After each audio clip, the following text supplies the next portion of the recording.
umva rero leta ya Kongo niyo yobazwa igituma ibisagara biguma bifatwa kandi no Burundi buriye bavuze rero ko Burundi barafasha FDLR no kugira ngo bambike ibaro Burundi niyo abayakunze Bujumbura aciye muri Kongo natwe tuzokunda Kigali duciye mu Kirundo. Mu kiganiro na BBC President Evariste Ndayishimiye aratanga umuco ku ngabo Uburundi bwarungitse muri Kongo kubivuga ko bukorana n'umuhari FDLR no ku mubano mubi urangwa hagati y'u Rwanda n'u Burundi. Uburundi bwagiye gufasha leta ya Kongo. Kongo niyo yobazwa kubera ikibago bafata ibisagara. Uburundi numufasha, umufasha si wabazwa. Umva rero leta ya Kongo niyo yobazwa igituma ibisagara biguma bifatwa kandi no Burundi buriye. Uburundi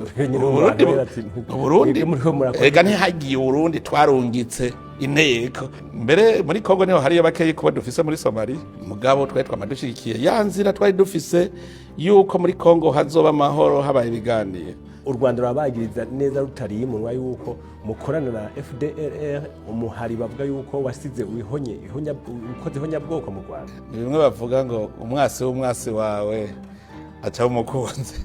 Nivyo bariko baragira ndahandi navuga ngo abanyarwanda ntibabizi. Barabizi yuko Burundi budapfa bushigikiye umuntu wese agira ubwicanyi mu Rwanda barabizi.